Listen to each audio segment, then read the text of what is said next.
two, one. Hi there, everybody. My name is John Jeffers, but I go by JJ. My wife Jill and I bought a home in Hideaway Hills back in December of 2016 and totally fell in love with the community. I retired last August, and Jill and I have pretty much been full-timers here in the Hills. We originally are from South Jersey, so the question is, how did you get here? Well, it all started with the Witness Protection Program. Back in New Jersey. No, not really. The question really is, simpler. the question is, are you a Buckeye? That's the question. Oh, definitely. And Okay. I'll get to that too. Okay. Our daughter graduated from OSU, met the guy, got married. So Jill wanted to be closer to family. So she did a search and looked for lake houses in Ohio. And this is where we found it. Our son went to Florida, school in Florida, but that's a story for another time. You know, the thing is that I became a member of the management committee this past December. So I'm fairly new and I'm learning very quickly. And I know some people say he's new here, he doesn't really know anything. Well, I understand that, but I'm also a fresh set of eyes and ears and maybe have different ideas. You know, you have that saying, well, we've always done it that way, and that doesn't make anything right or wrong. So hopefully I can assist or help out in any way. What I'm going to be speaking today about is the hot topic at the Hideaway Hills. That's the brewery and the lodge. Let's start with the lodge. The management committee has put together a 5-year plan. The plan is based somewhat on the assessment. If the assessment is a yes and things go forward, the 5-year plan can be shorter. If it's no, the 5-year plan will definitely be longer. With the 5-year plan, the first thing we're looking to do is hire a food service general manager. This person will be in charge of both the lodge and the clubhouse operations. And again, we're looking for a general manager, not a chef. It's a little different from the last time. The GM will have the kitchen and bar staff at the lodge, and the clubhouse manager report directly to him or her. The menu is going to be based on things that consistently sell well and will be adjusted if sales do not show that. We're looking first at pizza and subs, some burgers, chicken sandwiches, other sandwich selections, fried food such as wings, fries, and fish. And if there's a demand, we could look at steaks and possibly salmon. Specials and buffets will be offered as deemed needed by the food services manager. Now with the pandemic, there won't be any buffets for a while, and so that's off the table right now. The GM will work directly with the Food, Fun, and Fellowship Committee to offer special events at the lodge. He or she will also work at the club with the golf committee for events at the clubhouse. The food service general manager will report directly to the head of food services committee, which will be a member of the management committee at HH.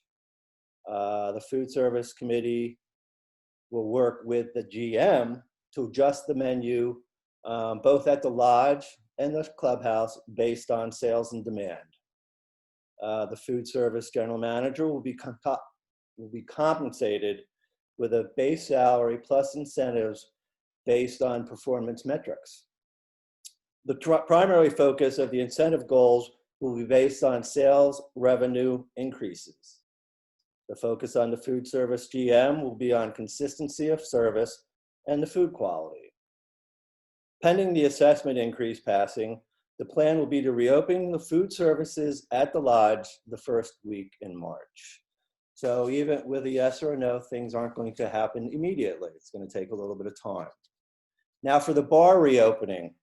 The opening of the bar, we're looking as soon as the state guidelines allow. Due to the pandemic, things are a little different.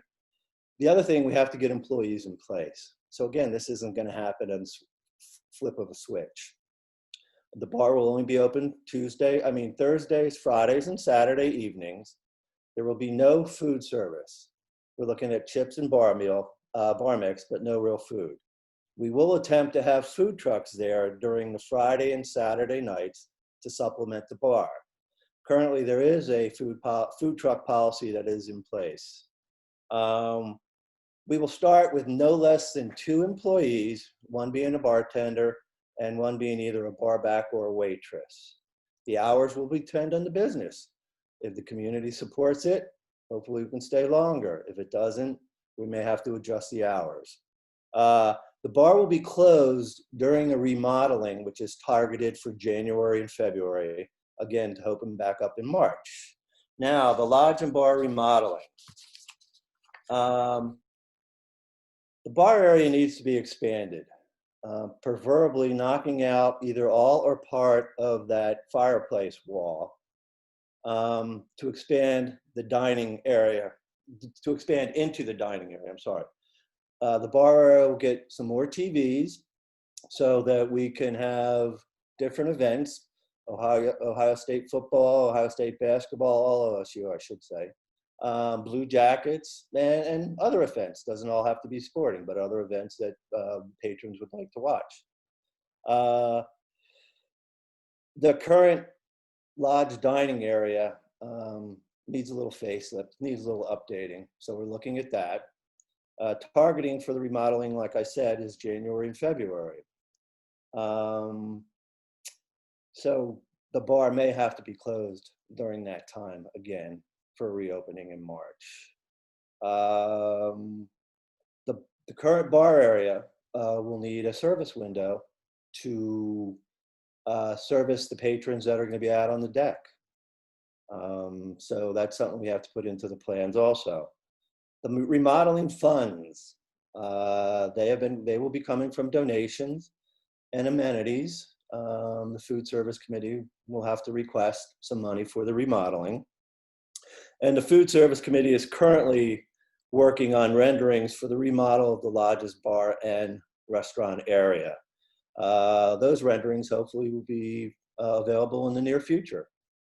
Now for the brewery. We've been out of beer. I spoke with Scott Francis, who's the brewer, and he will begin brewing this weekend. Unfortunately, we had a batch of pale ale that went bad. And so Scott's going to brew a new batch that will be ready by the end of the month. We will also work with him to keep a schedule where we can keep the HAH beer flowing. Our brewery doesn't have the ability to clean kegs, and this can be a problem. I've spoken with other breweries in the area, some of the local ones, and they are willing to assist us in cleaning the kegs. Cleaning the kegs are key to keep the beer fresh. I've spoken to a number of local breweries, such as Brewery 33, Jackie O's, Double Edge, and are reaching out to a couple other ones to get their kegs to be used on our guest tap. The lodge and the clubhouse have extra taps besides our 2 for our homebrewed beers. So looking at different guest tap, different beers. Once the restrictions of the pandemic is lifted, we will look to do tap takeovers and tastings from the local breweries and the wineries just to schedule different events. I hope that that's answered most of the questions. It is something that we are looking at, but funding is a key. It always has been. Hopefully I answered some questions. Hopefully I didn't create any more. And really, it's just something that I think I've dove into with both feet and just trying to help. I don't hear you. Yeah, I had to mute myself because my dogs were making noise. Hyper quiet. Anyway, thank you for your time. I had a question about, you did take the hot topic here with the lodge, obviously. New guy on the block. There you go. I just want to confirm, we need the assessment money with or without the lodge. Is that correct? Oh, yes. The lodge is just one piece. And as Steve and Jim and Rex have talked about, those are all other, and you know, those are all priorities. And the lodge is an amenity that I think people really, really like. And it was one of the things that when we came in here one day from New Jersey, looked at two different houses, signed on one, you know, the lodge, the brewery, the lake, the pool, they were all part of that. It's all one big thing, the golf too. It's all just one big thing. I try to, you know, I used to work overseeing 2 toll bridges going into Philadelphia, but we also had economic development. We had a nature park. We had a lot of different things, but we were all under the same dollar. Yeah. Well, we used to live at a place, a different lake. We had a place there, and they had an empty lodge sitting there, very hollow. There was a very different feel about community in that place. It was beautiful. It was lovely, but without I mean, it really did have it just didn't have the sense of community that Hideaway Hills has. And, you know, like you said, it's all one big happy thing. The lodge is part of that, I think. It was, and it was very, it was a big part of my wife and I meeting people when we first came here.